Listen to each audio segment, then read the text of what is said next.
message to the billionaire class: you can't have it all.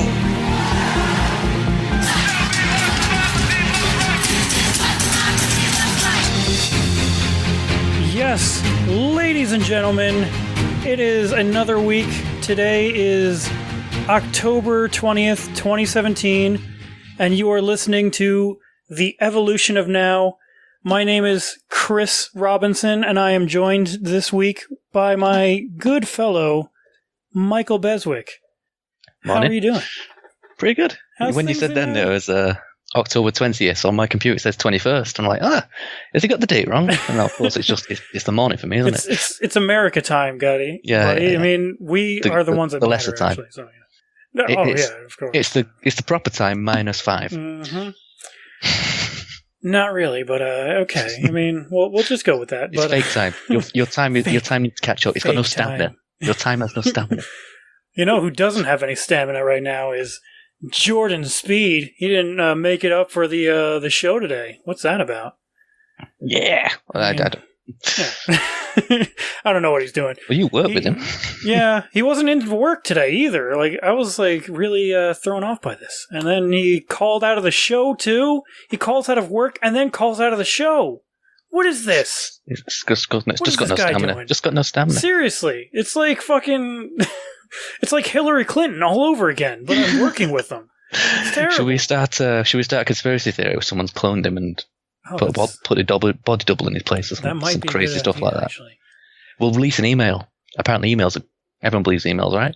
Yeah, probably. And also, what we need to do in tandem with that is sell some kind of supplement. You know? So that if you buy this supplement, the establishment can't take you and clone you like they did to Jordan Speed. I don't know. Something like that. That's how it works. I don't know. I actually had an idea a while back of making a mock commercial as Alex Jones. Maybe someday we'll do it. Maybe someday. But don't do another skit. I actually even wrote the whole thing out what I was going to say and everything. But I might still have it somewhere. I'm not sure. But regardless of that, today on our program we are going to be talking partly about the wildfires that have been happening recently. Now, there's two major incidences in the world stage right now going on with regards to wildfires. As some of you probably know, there was a large one, or still really is a large one happening in California right now. But what you might not know is there's also another one happening in Portugal and Spain as well at the same time. Yeah, which I believe are about the same latitude, aren't they?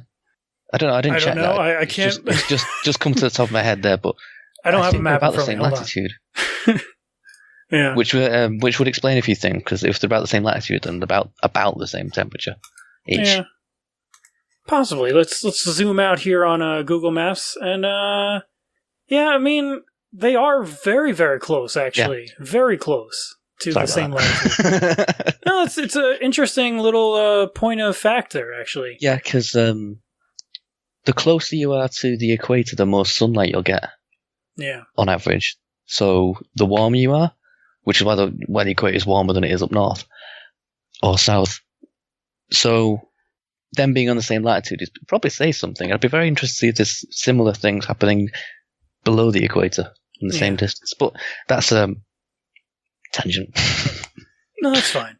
We love our tangents here on the Evolution of Now. This is part and parcel of half of what we do on this show. It's just go on raging tangents. It's mostly me. I just can't stay focused. I mean, it's me too. Just let's be honest. Yeah. But I don't know about Jordan Speed. He's too low energy for that kind of thing. Yeah. He's got no stamina. The stamina. He does not have that. He's a loser, bigly. Sad. So anyway, not that we've denigrated his character enough. But getting to these fires, though, a few tidbits of information here. In California, there has been more than 240,000 acres of land that have been burned by the wildfires in Northern California. And there has been more than $1 billion worth of damages already. And there has been also 42 people, at least at this point, that we know of confirmed that have been killed in this. Now, it's also displaced over 100,000 people and has destroyed, in the last count I saw, the biggest number I've seen for houses destroyed was over 8,000 houses and homes and other buildings were destroyed. And this is between today and the day that the wildfires started, which was October 8th. So this is the thing with these wildfires. They take a very long time because what you have to do is wait out the clock almost with some of these fires because there's very little way to just put it out. You kind of have to go by the whims of the fire itself. Really put them out. You just kind of have to try and keep them away from properties as best you can, and then hope they go out. Yeah. And one thing that they usually do is they may even do small sections of area and burn small sections of area before the major fire gets to it, just so there's less fuel for that fire to keep burning. And I can't think of the name of that process. Fire bricks, I think, isn't it? You make a fire brick. Yeah. So you make an area where there's nothing to burn, so the fire can't spread over it. Yeah, it's a fire break. Yes, not a brick. But break. Fire brick is something different. Yeah. Which probably also used. It wouldn't surprise me. But yeah.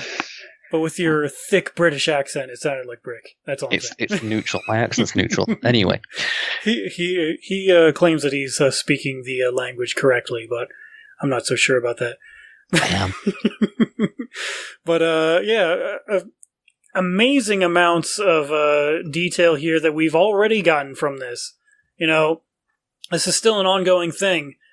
Thankfully, recently, the Northern California area has gotten some rain, and that should help control the fires a little bit.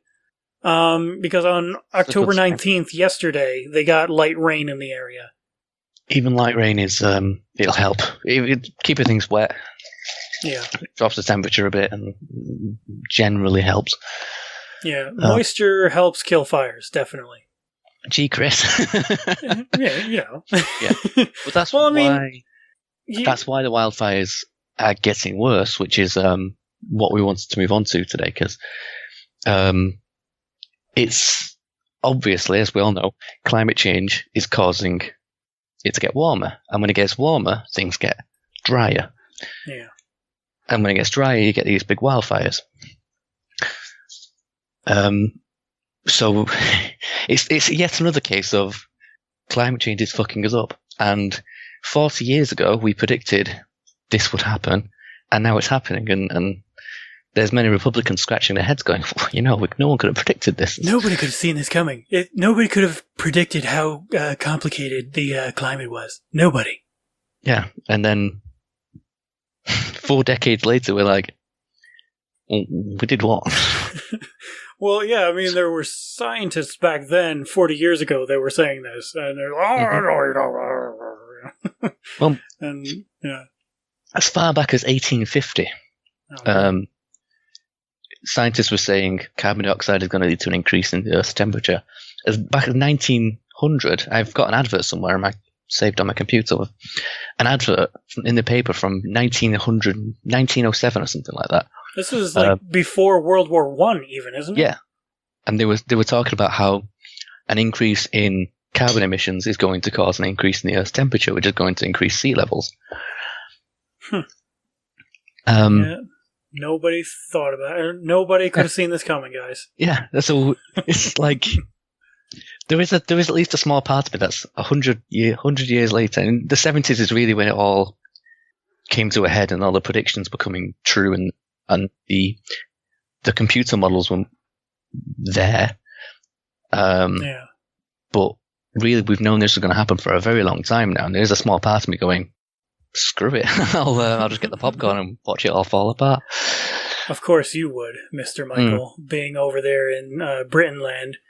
But, because all that these British people apparently want is independence from everything. leaving the EU and being strong and stable. Minor tangent again. One of the lesser known effects of climate change is that while the average temperature of the Earth rises, the systems that move water and heat around the Earth break down. We're at the same latitude as Canada, and Canada's very cold and we're not. And the reason for that is this, I get confused if I think it's the Gulf Stream? I can't remember. There's a name for it, but there's a big current of air that moves up. Or is it? I'm getting everything confused at the moment. It's either air or water that moves up from the Mediterranean, and it warms up Britain. It keeps England warm. Mm-hmm. Without that, we are as cold as Canada. It's interesting. And that's not good. Yeah, probably not. So while the average temperature gets warm, what you're actually going to see is some areas that get much colder and some areas that get much warmer. Wet areas are likely to get even wetter, while dry areas are going to get really dry because the things that move the water between these places are breaking down. Yeah. Which is, like I say, why California is having such a problem, because there's less water coming in from other places. So everything's very dry, and you've basically got giant fields of kindling just waiting for fire, just waiting to set up. I was also reading earlier that previously, maybe close to 100 years ago, California area was actually much colder and much wetter. And now they're much hotter and much drier. And these could be potentially due to climate change entirely. I would assume they're probably exacerbated at the very least by climate change. But I would maybe entirely, but maybe it's, even if it's just exacerbated, it's a problem. Yeah. But going back to the wildfires, the numbers here, the Portugal and Spain wildfires have confirmed to have killed at least 39 people as well. So that one's also pretty bad. And yeah, I mean, these things are happening at the same time. Actually, let's get to this clip, because this guy here is pretty amazing. This guy is Senator Merkley, and this was during an EPA nominee hearing in front of Congress to see if they were going to allow this guy, I guess, to become the head of the EPA or join the EPA in some fashion. I don't entirely know the circumstance. I probably should have read into that a little bit more. But he's asking this guy a bunch of questions about, if he can understand climate change. And at the beginning here, he's asking the man to look at this graph that he has up. And there's two distinct lines on the graph. And he's going to explain what they are in here. So this is super, super interesting, though. NASA has compiled a third chart. This one, again, shows the rising temperature, the same color in black, and it shows the rising greenhouse gas emissions. Can you, without great familiarity, acknowledge that these lines generally track each other? Once again, Senator, I'm not familiar with those data. I have no idea what it depicts. But you can see the lines. Do the lines track each other? What's important, Senator, is to know how the data are depicted, understanding the underlying data and understanding the... Yes, it is, but I'm just asking you a question. Can you see those two lines, and do they generally track each other? Well, again... Okay, thank you. What we have seen is this Koch brother-inspired determination not to acknowledge even the most fundamental facts and continuous excuses that perhaps the temperature of the planet is going up because of solar activity. Oh, no, wait, maybe it's volcanic activity. But when NASA presents the information that shows there's no correlation from those factors and extensive correlation from carbon dioxide and other global warming gases, individuals like you simply refuse to acknowledge it.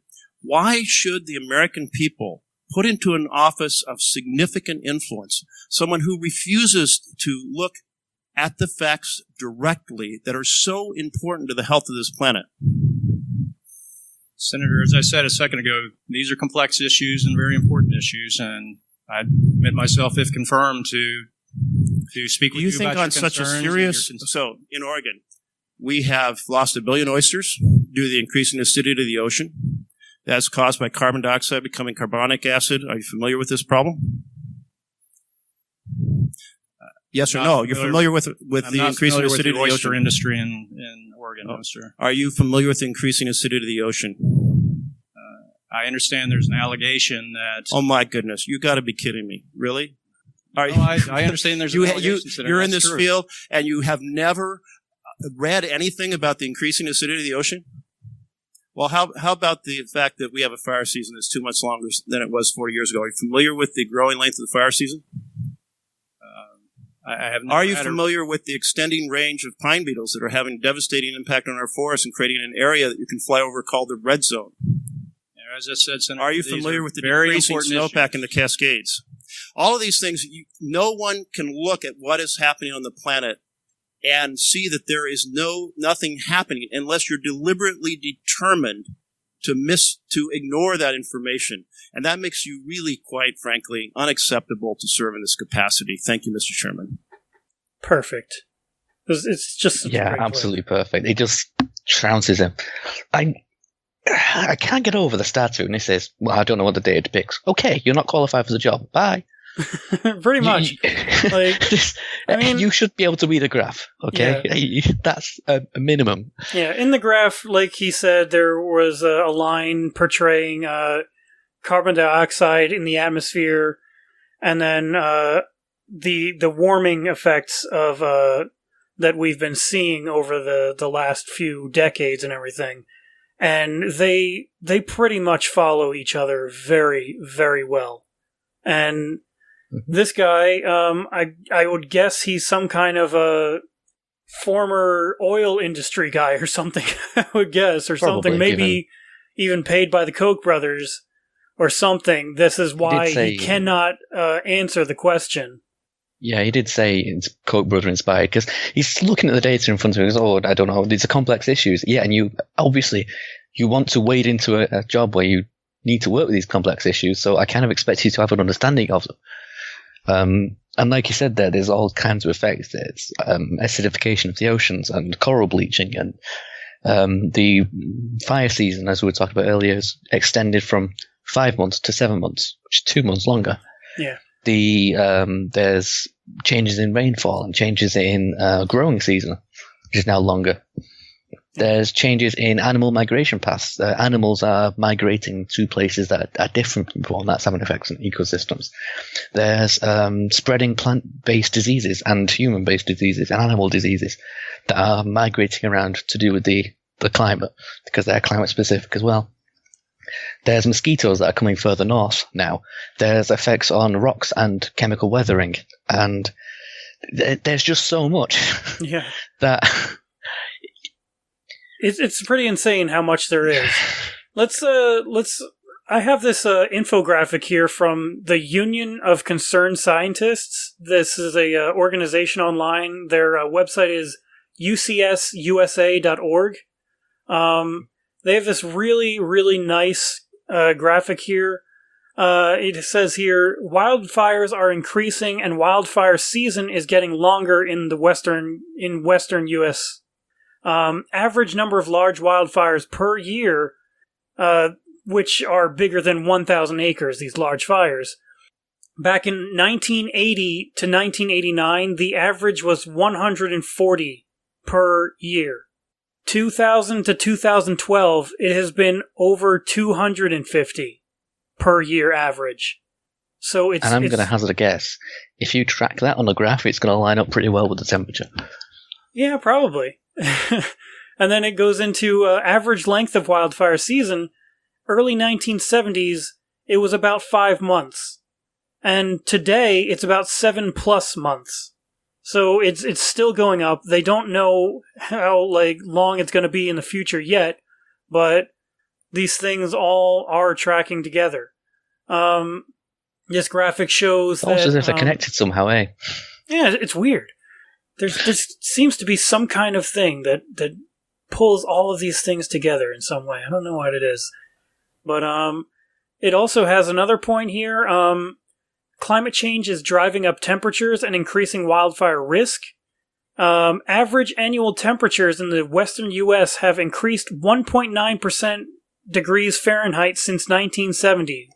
And what this does is, like the senator says, the winter snowpack melts up to 4 weeks earlier than in previous decades. So when that snowpack is melting earlier, that means there is more dry period in that area, because obviously when all the snow melts, there's no more moisture coming from snow anymore. Yeah, from meltwater. Yeah, and that can, in a lot of ways, dry out the resulting area around there of the forests and everything that rely on that moisture. Well, not to mention the amount of water that the air can hold, because air can hold water in it. It's a bit like a like a sponge, but air. The amount of water it can hold is dependent on the temperature. So the hotter it is, the more water it can hold. That's why it's very cold, it feels quite dry, whereas when it's very warm, you can often feel quite wet in the air, you get humid. Yeah. You can have warm and dry as well, but you can't get cold and wet. Yeah. Yeah. But what that means is there's more space in the air for water. So it will draw water out of plants and the ground and things, which again makes everything drier. And also when there's more water in the air, lightning is caused by water molecules rubbing against each other. Essentially, friction, which causes the transfer of electrons, which causes giant sparks, which are lightning bolts. Yeah. So you get more lightning. On that too. So, like, there's this stat on this. I have a National Geographic article here too on wildfire, California danger in particular. This was made obviously because of the wake of what just recently has been happening with their wildfire season right now. For every degree of global warming, that actually raises the amount of lightning activity by 12%, according to their numbers. And not only that, but for every 1 degree's increase in global temperature also, that makes it so that these forest lands actually need, what it says in this article, about 15% more precipitation to compensate for the increased dryness of the warmth. And like you said, when the air is warmer, it can absorb more moisture and water from the plants and trees, and when it's absorbing more out of those plants and trees, it increases their dryness.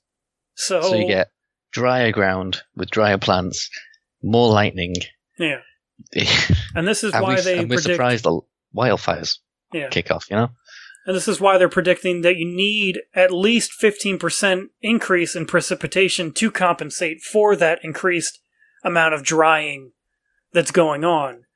And I would amuse to think, though, also, if the air is warmer and it's able to hold more humidity, that doesn't necessarily mean it's going to rain more, because raining happens when the moisture level hits a certain threshold. But the thing here is you're raising the threshold, right? That's how it works, right? In a sense, for rain to happen, the water needs to come from somewhere and get into the air somehow, and that can happen through evaporation. There's a few other ways it can happen. From what I understand, rain in California comes from Central America and comes over the mountains. There's mountains nearby, isn't there? Yeah. And when it comes over the mountains, it's called relief rainfall if you want to Google it. But it comes over the mountains. As it hits the mountain, it goes over the mountain, so it goes up. And of course, once it's up in the sky, it comes back down as it goes over the mountain and rains. Very interesting. Of course, with the breakdown in the systems that move water around, you don't get that as much. Yeah. So while overall the precipitation will increase by quite a bit, again, that's how that affects everything locally is a different question. Yeah. But like we said earlier, this isn't the only effect that's happening with this global warming that we're finding. We mentioned ocean acidification. So what exactly is ocean acidification? So like the guy said in the clip, carbon dioxide, when it dissolves in water, becomes carbonic acid. It's a type of acid. And then that dissolves, that's in the ocean. So the ocean gets more acidic. Which is quite a problem because, sorry, there's a cat stomping around my computer. Jess, get out of there. Yeah, she's lovely. No, what was I doing? Okay, yeah. As the oceans get more acidic, for a start, that negatively impacts wildlife because the wildlife is adapted to the fish and plants are adapted to a certain pH of the water. pH is a measure of how acidic something is. So the more acidic it is, the wildlife suffers because it's not really adapted for that. Yeah. Coral bleaching is another massive problem. A lot of animals will hide in corals to hide from predators. As you get water more acidic, coral will go white. It'll just go completely white, so animals can't hide in it anymore because they stand out like a sore thumb. And then eventually the corals die off as well, which is a damn shame. Which you probably heard about the coral reefs dying off, things like the Great Barrier Reef, which is just slowly shrinking. Yeah, we had a show actually a while back that we talked about the bleaching of the coral reef. All right. I think you were on that show. I don't remember though. It was Possibly. A little while ago. I have a terrible memory. Yeah, so that's another problem. Yeah. So what's happening there though when the coral reef is going and bleaching is there's actually a kind of bacteria that's in the coral reef itself that it essentially feeds the coral. There's a small life form that creates the coral itself.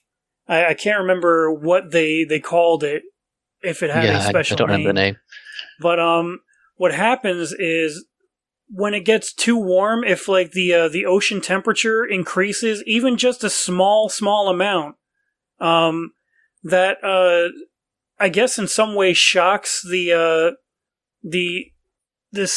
biological life, the bacteria that's feeding the coral, and what happens is that bacteria either runs away for a while or dies off or something like that. Yeah, or goes dormant or something. I think it was. I think it was that they go dormant. Yeah, but what that does is it stops feeding the coral and the microscopic life that's actually creating the coral itself, and so obviously what's going to happen then is that coral is going to start dying off, and a lot of the biodiversity that we know of, and that we don't even know of actually as well, lives in these coral reef areas because, like you said, it's a very nice area to get away from predators and it's a lot safer.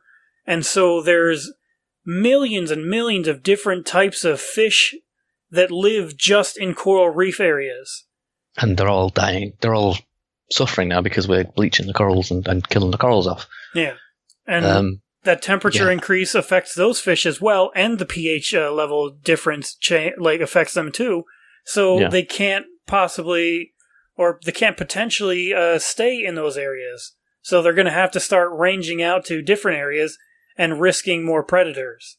So, which is a problem. A little bit. Yeah. A little bit of a problem for them. Sad day for them, at least. I mean, they also suffer from sea level rise, which I always thought was a weird one. An underwater animal suffers from sea level rise, but they exist at a very specific depth. Yeah. So they need enough light to get through to grow plants and things. But too deep and there's not enough light, but too high and there's not enough water. And I would also assume that if the ocean level increases at the bottom of the ocean, also that the pressure is going to increase as well at the bottom. That might be a problem too. Yeah. So Yeah, if they're well attuned to a specific pressure, which all of the life down there, like, literally, if you took some life forms from the deepest depths of the ocean and, like, just brought it up to the surface of the water, they would explode. Because their bodies are conditioned to that temperature or that pressure down there. And once they're out of that pressure, their bodies will just explode. You know?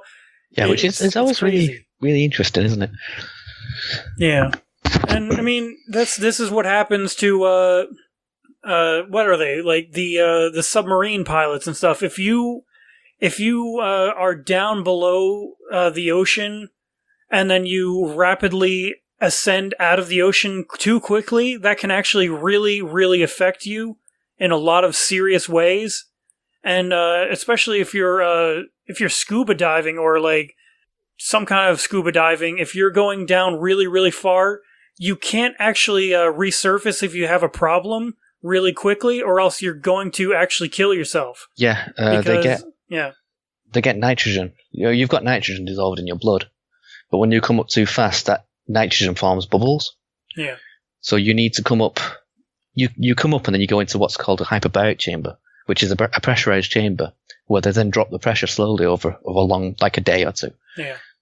So you'll sit in this chamber for like a day, just waiting until you're safe to come out. Because otherwise, if you go straight into the atmosphere, you get these bubbles of nitrogen in your blood, which will cause a heart attack and kill you.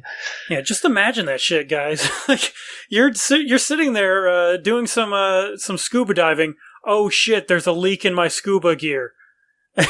You're like a mile deep in the water, and you literally cannot resurface very quickly. Like your options start really going down real quick in those situations, and a lot of those divers unfortunately die down there. And I remember hearing a story, I think it might have been on NPR or something, where this guy was recounting this deep, deep dive that him and a good friend of him made into some cave system. It went down miles, I think, from what I remember him talking about. They were really, really deep, and then there was a major problem with their oxygen system suddenly, and they were doing the thing. They were slowly resurfacing, and he looked back, and his friend was no longer around anymore, and that's got to be so terrifying to go through.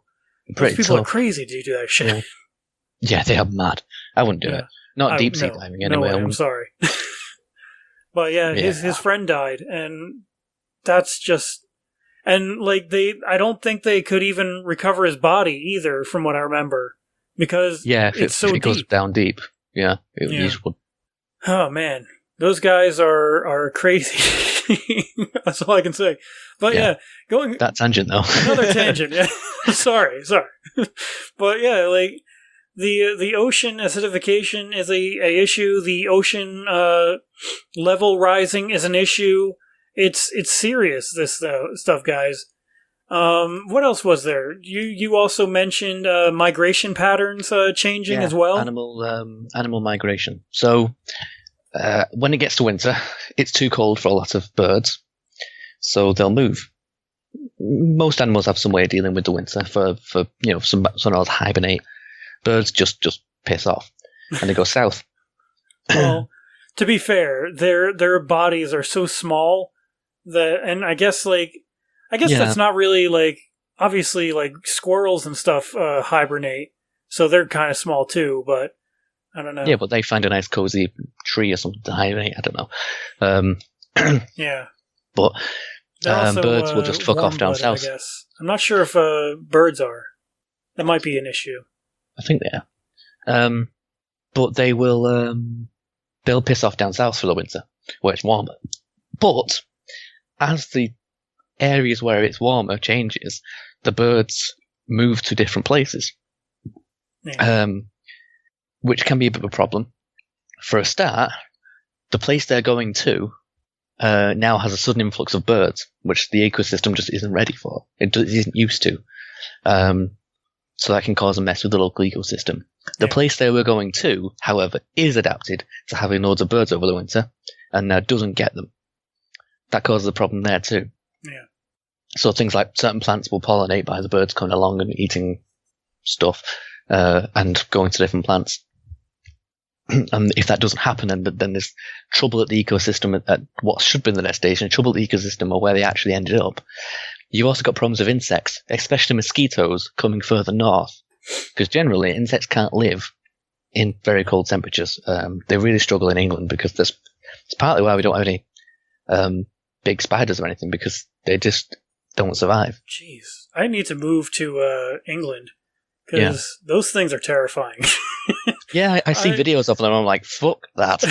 I am never going to Australia just because they have the hugest spiders everywhere. There's like, I saw this video. This guy has a YouTube channel where like all he does in his YouTube channel videos is like, oh yeah, here's another big ass hunter spider, and we're gonna grab this spider and bring it outside the house and put it on this tree out here. And his kid is like, this little like 5-year-old girl is like, hey dad, there's another one over here. It's like, okay, we'll get that one too. I was like, yeah, no, and no. Sorry. No, I'm not going near that fucking thing. Yeah, they're really large too. We are burning the house. It brings to mind those spider killing memes where it's like, best to nuke it from orbit. I think we got the spider now. Thanks. Yeah. But yeah. But yeah, we don't get them up here because they can't survive in the cold. But of course, as that changes, they can survive up in the cold. Yeah. So you get mosquitoes that are coming further north, and you get other insects. But the mosquitoes obviously are massive carriers of diseases, especially malaria. So as they come further north, yeah, you get malaria. Yeah, so have fun with that, Chris. Yeah, there has been studies that have been showing that some diseases like West Nile is actually moving into Europe now because of this trend of mosquitoes going farther north. And it's also, there's some diseases on the rise here in the States because there's also some mosquito populations that have typically stayed around like Cuba in that area. They're moving north now because it's warmer up here now, and they're able to jump the land and start biting people up here more. And so we're getting more and more cases of malaria, this disease called dengue fever. I'm not sure entirely what that is, but from their description in here, it doesn't sound good. What they call it here is it's also known as breakbone fever for the feeling it gives its victims. That doesn't sound pleasant, this dengue fever. Yeah, no, it doesn't. I don't think I want to have that. But no. There's that, malaria, and West Nile virus is also becoming more of a issue here as well. And these things are just going to keep happening. Like these populations of these mosquitoes are just going to keep coming northward. Or more north, yep. And mosquitoes are one of the biggest killers of people on the planet. I think they fall in behind other people. But then it's mosquitoes. Especially here in the United States. Yeah. With our gun population here. Mm-hmm. But yeah, if I remember right, it was people are the biggest cause of people's deaths, and then it's mosquitoes. That's crazy. Yeah. So they do kill a lot of people. Yeah. And then, of course, as they come further north, we're going to have those problems too. I mean, a lot of that usually stems from a large area where a lot of these mosquitoes are these third world countries, and yeah, where they're underdeveloped. They're underdeveloped. They don't have the medicine to fight back these diseases and everything, and they don't have the research and development to cure these things or anything either. So, I mean, it just becomes a breeding ground for these diseases when they are in those areas. And then these mosquitoes, on top of it, are carrying diseases because what happens is a mosquito will bite one person that has the disease, and then afterwards they go to another person that may not have the disease and then bites that person. Which injects it directly into their bloodstream. Exactly. Yay. So their bloods actually mix very small amounts, but enough to have this little tiny virus or disease jump ship, go to this new person, and then find, ooh, this is a nice warm new human.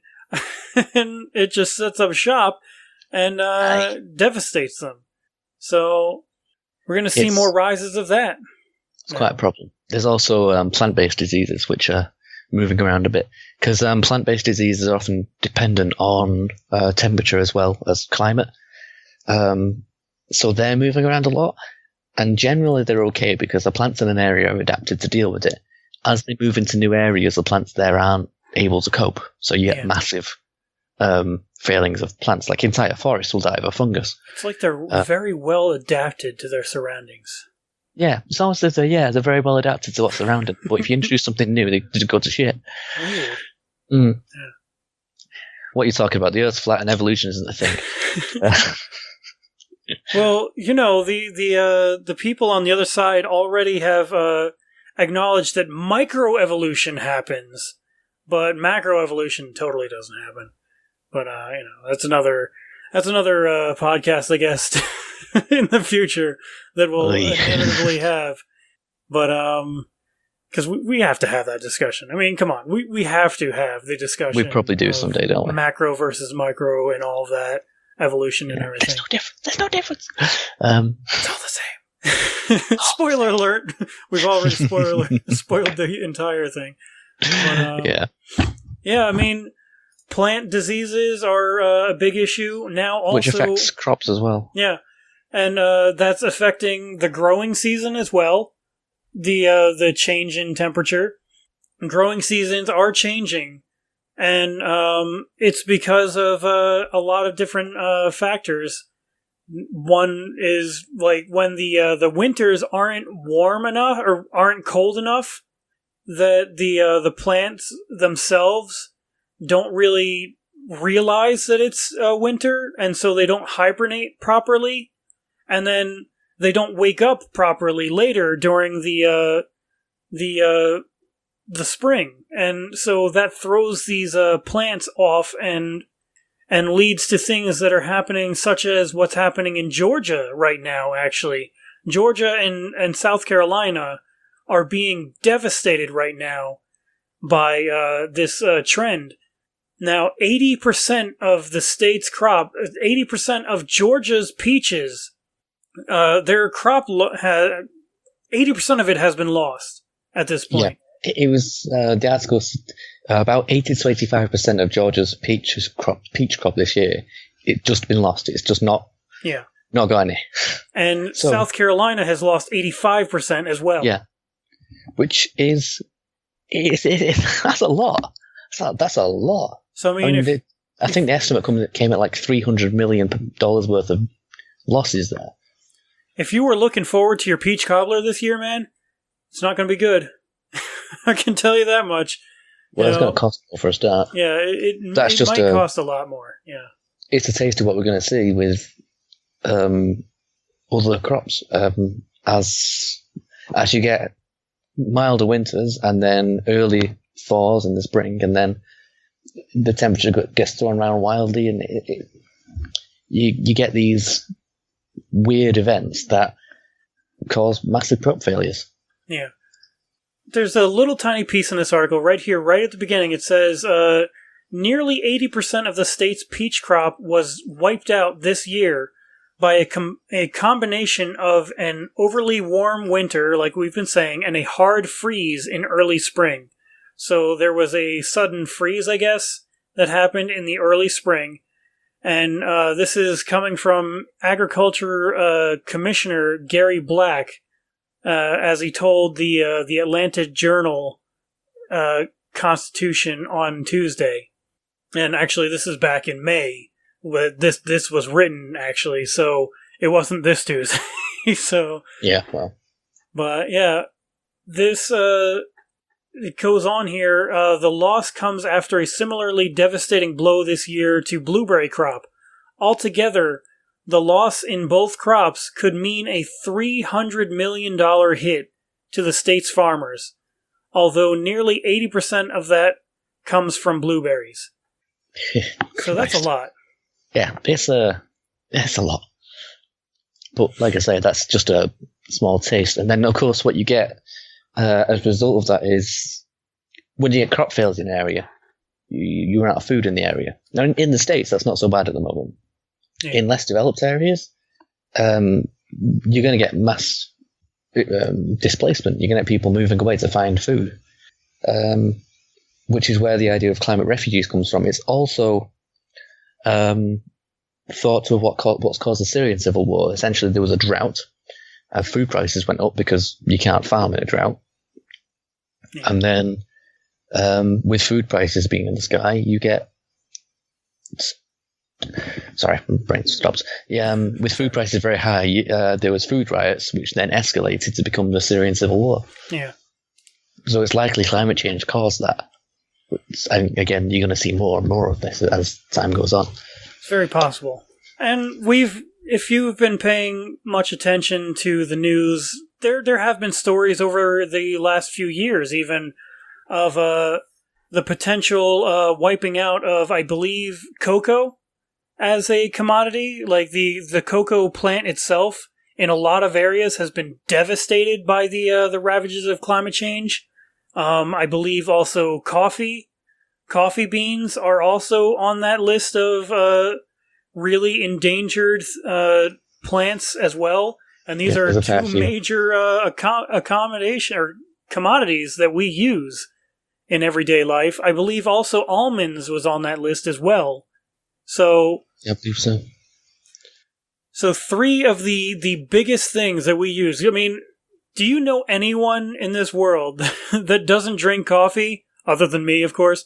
For some reason, I'm the one crazy person that doesn't really drink coffee. I normally have a coffee before doing the show, but today I haven't. That's why I'm a bit slow today. Yeah. But I usually drink tea, personally. I like tea. I don't know. I mean, maybe I'll move into coffee eventually. Later on in life, yeah. What is this? The British guy drinks the coffee, the American drinks the tea. I mean... It's really interesting. But interesting fun fact about that. The whole Boston Tea Party thing and all that. Interesting little tidbit on the American Revolution. Coffee became the drink of the revolutionaries. You know, that was actually the sign that you were a revolutionary. If you were drinking coffee, that they actually knew that you were safe to talk to during the revolution. I'm against the monarchy, so give me the coffee. Well, yeah, that's interesting. But, yeah, and so tea was easily thrown into the harbor at that point because everyone was drinking coffee. Well, Britain at one point wanted tea so much they almost ran out of silver. And silver was like, their coinage at the time was made of silver. So they were running out of silver so badly, there wasn't enough left to do trades with. Imagine all the dollar bills were gone all of a sudden, and there wasn't enough dollar bills for you to buy stuff with.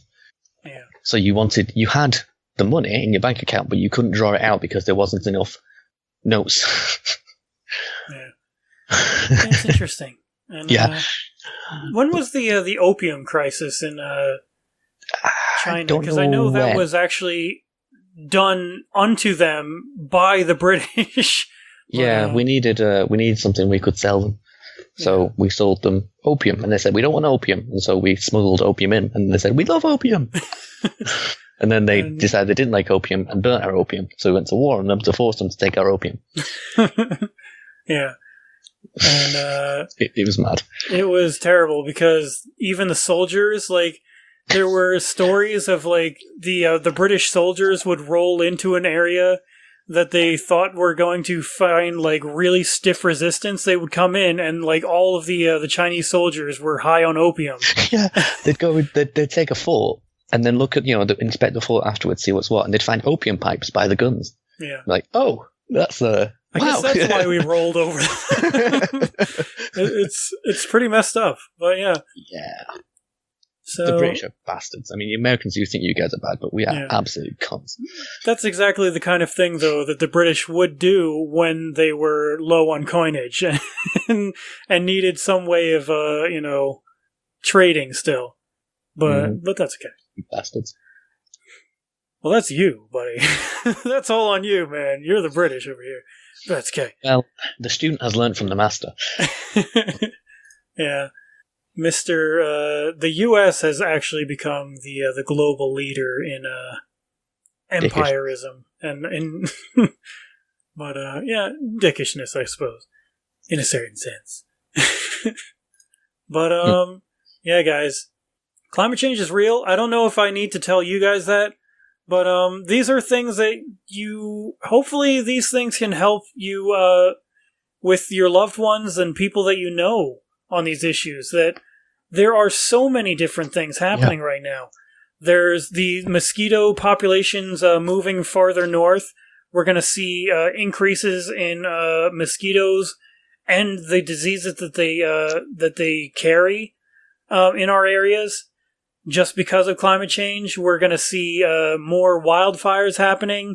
We're going to see more acidification of the oceans, which means less plant life in the ocean being able to survive, less life in general being able to survive in the same areas. They'll have to either migrate or die.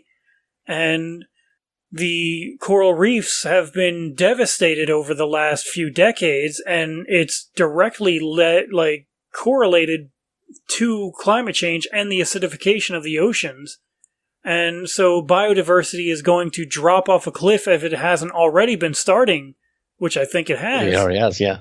And the important thing to note is it's not that climate change will do this. Climate change is doing this. It already is. Yeah. So regardless, even if we do nothing right now, there's still going to be devastating consequences to these populations. And if we do something right away and stop our carbon dioxide emissions right now and reverse this, we're still going to see decades upon decades of this possibly effect. Centuries. It'll take a long time for the Earth to recover, even in the state it is now. Yeah. So I guess that's not really a great reason, because that's sort of like, well, if we're fucked if we do, we're fucked if we don't. So we might as well just keep on burning it. It's like if you've got a heart attack, if you've got a serious injury, like a serious stab wound or something. Yeah. Even if you get treatment now, you're going to be sore. But let's get it treated now. Yeah. At least if you get it treated now, there's a chance that we'll come out of this okay. Yeah. Whereas if we don't, we're just going to get fucked. More and more fucked as time goes on.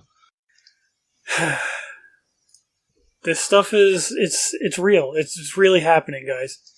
And the evidence is all around us.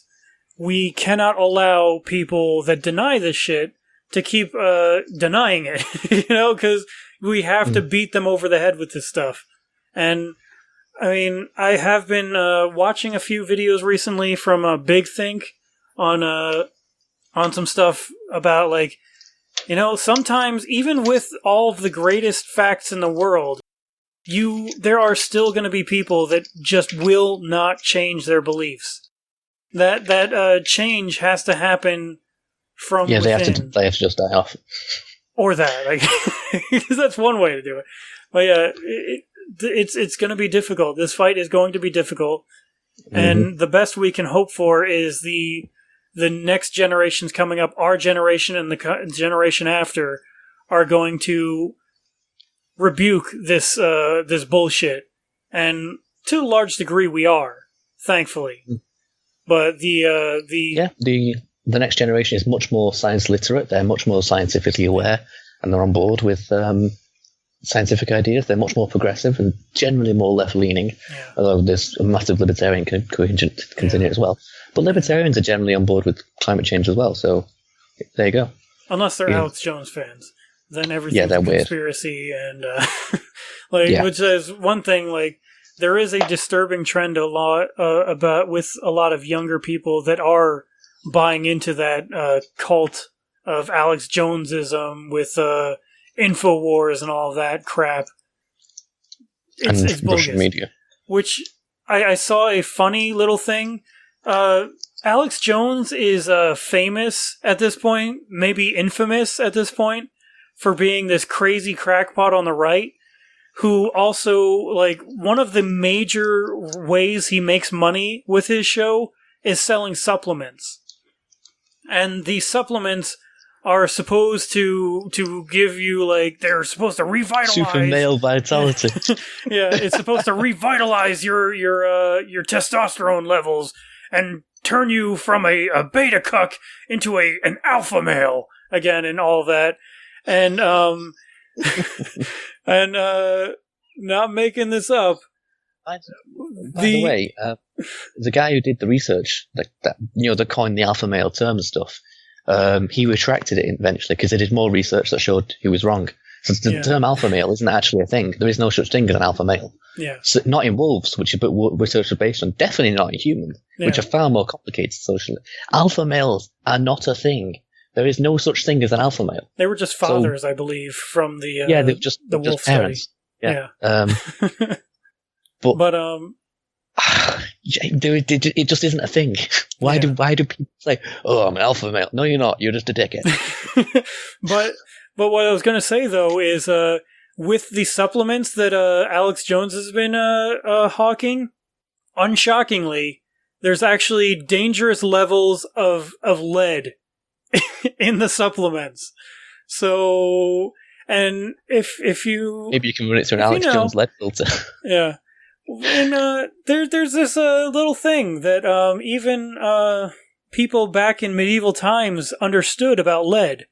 That if you actually increase your lead intake, it's not good. It actually it decreases your intelligence. It actually has very serious consequences to your mental health because it actually stunts your mental or your brain growth.